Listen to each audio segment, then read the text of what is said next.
never should have come here. This was supposed to be a story, a project, nothing more. A documentary about local legends. Just me, my camcorder, and the myth of the Blair Witch. I thought I could control it. I thought the woods were just woods. But the forest doesn't belong to us.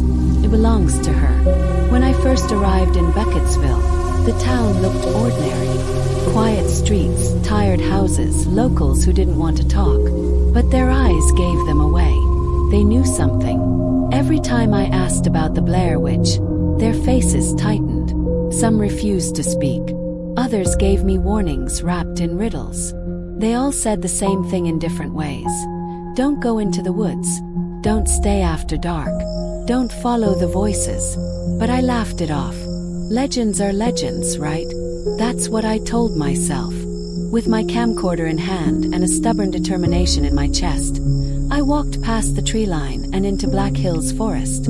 First, it felt almost beautiful. The late afternoon sun painted the leaves in gold. The air smelled damp and clean. Birds called to one another, and the crunch of my boots against the trail felt comforting. I filmed it all, narrating my steps, thinking I was making something meaningful, something smart. But beauty can lie. The first strange thing I noticed was how quickly the forest grew silent. The birds fell quiet. The wind seemed to stop. And in that stillness I found them. Sticks tied together, dangling from the branches like lifeless bodies. Simple shapes, crude and jagged, but wrong. Too deliberate, too careful. I told myself it was kids playing a prank. Maybe artists leaving their mark. But then I found the stones, piled in circles, stacked in threes, small mounds on the trail where I knew none had been before. That night, the silence deepened. My tent felt like a cage, thin fabric separating me from 1,000 watching eyes. The darkness outside wasn't normal darkness. It was heavy, swallowing, pressing against the walls. And then came the noises, branches snapping, low, steady footsteps circling, whispers weaving through the trees, too faint to understand, too close to ignore. When I shone my flashlight, there was nothing, only fog curling at the edge of the beam. Barely slept. The next morning I tried to leave. I retraced my steps, followed my compass, marked trees as I passed them. But no matter how far I walked, I ended up back where I started. The forest bent itself around me, turning paths into endless loops. Hours stretched into days. Hunger clawed at me. Thirst burned my throat. My watch stopped ticking. The sun barely pierced the canopy. It was like time itself refused to move. That's when the whispers grew louder. Sometimes they sounded like children laughing. Other times like someone calling my name. And sometimes they sounded like me. My own voice, coming from the trees, repeating words I hadn't yet spoken. I tried not to look at the symbols, but they followed me, etched into bark, arranged in stones, hanging above my head like warnings I couldn't escape. Some seemed to glow faintly at night, red like embers. I felt them burning against my skin when I walked past. One night, I woke to find them. Dozens of stick figures swaying gently in the trees above me. My camp was surrounded. I ran, crashing through the undergrowth, branches tearing at my clothes, my skin. But the forest didn't let me go. Twisted, changed.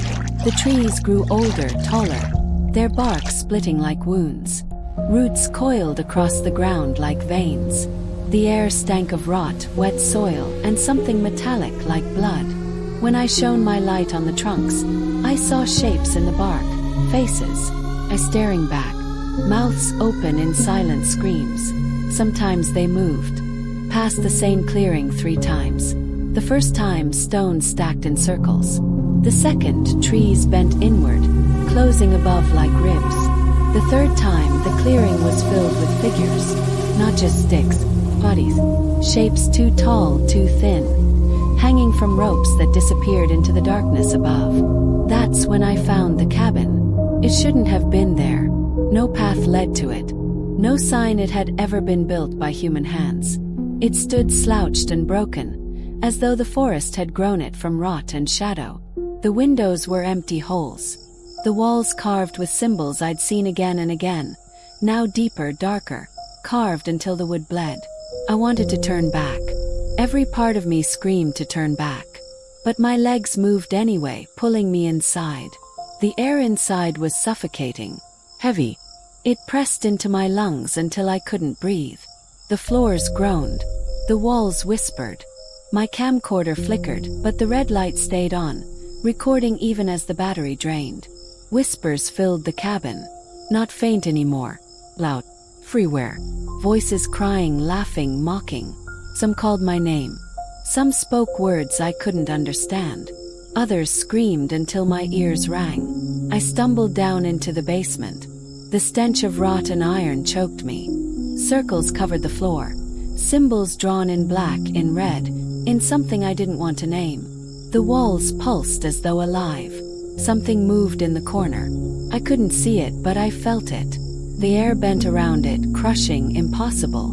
It filled the room, crawling across my skin, digging into my chest. Froze.